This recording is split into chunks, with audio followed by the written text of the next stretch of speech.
Hey everyone, so welcome to part 2 of the Alice Through the Looking Glass fan art, and this is going to be the coloring portion of the video. So what I'm drawing is Alice herself from the movie.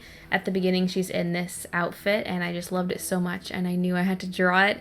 It was a real struggle finding reference though because it's not one of her main outfits. She has 2 other outfits that are the main ones and this is not one of them, and so it makes me sad. And I mean, I found like this cruddy dark picture. I don't know if I got all the details right because of that, especially the cuffs. I think the cuffs aren't right, but just forgive me on that because nothing is really out for pictures of that, and the movie's still in theaters obviously, so it's not like I can just go watch it. Like, I don't have the Blu-ray or anything, but I still like it a lot. So just some fun fan art of Alice on a rope ladder. That's kind of hinting that it's on a ship, but for the background I just decided to do this blue gradient. It was a struggle though because 2 of my blue markers I was using died, and so I did actually want to extend the blue out a little bit further, but one of the colors I needed to blend nicely died and I struggled. So it's mostly what I wanted. I just wanted there to be a bit more blue behind her, but that's okay. It worked out. I really need to get lots of refills because I feel like I'm at this tipping point where my markers are finally starting to all die on me, and I only have refills for certain ones, so I'm gonna need to stock up. I know a lot of people were sad that the Tuesday video didn't have commentary, but that's just how they are. The Tuesday videos are meant to be more simple. They're shorter, they're not as elaborate, so it might just be sketching or like a quick doodle, that kind of thing. And I normally don't do voiceover on those just because it saves me some work and makes them simple, but I also just like doing music sometimes, and since it is shorter I feel like you're not really missing out on that much. So yeah, I also didn't think I would have enough to say to fill 2 whole videos, which is why commentary gets saved for just the one half of the video. But yeah, it's fun when the music can set the mood. I tried to pick music that was kind of adventure-y, could be like, I don't know, just out on an ocean adventure. That's kind of what I tried to pick, especially since I somewhat recently got access to Epidemic Sound. They have a royalty-free music library, and there's just so many songs on there, and I feel like it's so much better than previous music libraries I've used.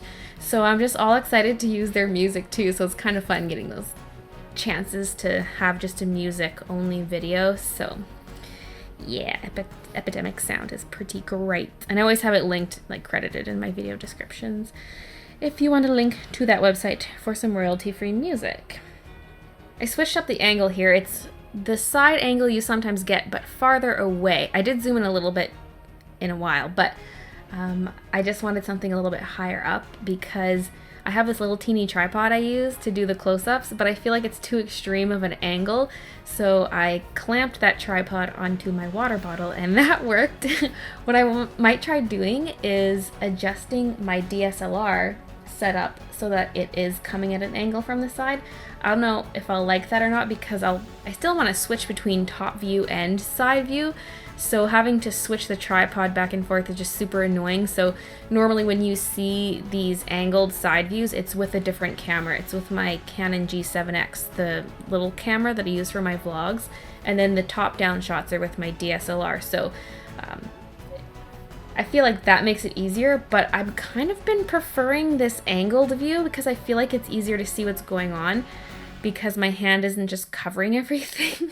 Because I do hold my pens and markers pretty close to the tip, and so when the camera is directly above, a lot of the times my hand is obscuring stuff. I feel like you get a nice close view without my hand obstructing your view when I film this way, so there might be more of that in the future because I really liked this setup. I gotta find something other than my water bottle to use though, maybe something more permanent, but it just worked out so handy with the handle of the water bottle because it's a reusable one, and so clamping, I mean I could do that every time, I just can't drink my water, so I did a very simple shading job on this. I didn't want to go too elaborate because I don't know, I feel like when I go too crazy with the shading I just don't end up really liking it. So there's no crazy deep shadows on anything else. It's dark, like the boots. I also don't know what color her scabbard of her sword was, or I don't even know the exact details of it. So it's just kind of there. I just made it black to sort of match her tie and boots. I don't know what it actually looks like. Plus the scene you do see that stuff in, it's super dark. Because when I watched the movie, I made a point to like pay attention to her outfit. I was like, oh my god, I love this outfit. I tried memorizing as many details as I could, but it was hard. I still needed my little reference photo, but it wasn't the best picture. But yes, I don't know, it's cute. Just simple Alice fan art. I quite liked the movie. I feel like I liked it more than the first one, but I don't know if that's just because I didn't see the first one in theaters, and I feel like theaters make your impression better because the experience is better, and it's just so cool seeing it on the big screen. It makes it seem more grand and special. But I really liked the story. I'm not going to say spoilers or anything, but I really liked the character Time. I thought he was so cool, and I loved his castle, and I just yesterday bought a whole bunch of Alice dolls from the Disney store because I don't know, I'm falling in love with these movies. I don't know if they'll make any more, but I don't know. I can rewatch these first two. I quite enjoyed them, so if you haven't seen them, I recommend you do, especially if you're into kind of whimsical fairy tale type stuff. I think they're fun movies. I'll quickly go over my Copic color choices because I think I can remember them all. For the blues, I used, well, the light blues, B01, B00, 000, and then BG quadruple 0. On her jacket, I used my go-to blues, my B95, 97, and 99. I also used B93 if I want it to be a little bit lighter, but those B90s are nice. Her face is E50, 51, 53, and E33. Her pants were the E40s, like 40, 41, 41, 42, 43, I think. And then boots were the dark neutral grays, like 6, 7, and 9, and a little bit of neutral gray 10. The reds were R35, R29, and I think RV69, peony, that one. And then my E74s, E70s for the brown strap. And then I used my Y26 and Y28 in her hair and on the gold detailing on her outfit. And that kind of stuff. And I used a couple of the other browns that I used throughout the piece in her hair as well. And my white gel pen. So those are the colors. Oh, and the ropes are the E30s. E33, 35, 31, 33, 35, something like that. Sounds about right. Quite a few people pointed out in the sketching and inking video that I didn't outline her upper lip, and that was on purpose because I didn't want a harsh line. I wanted it to be softer, so I knew I was going to do it in color only.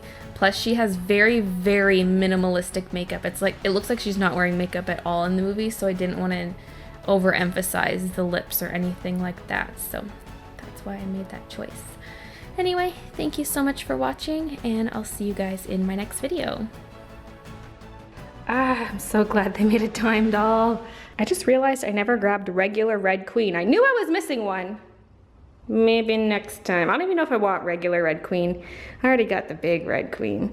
Maybe I'll buy it next time I'm at the Disney store. Living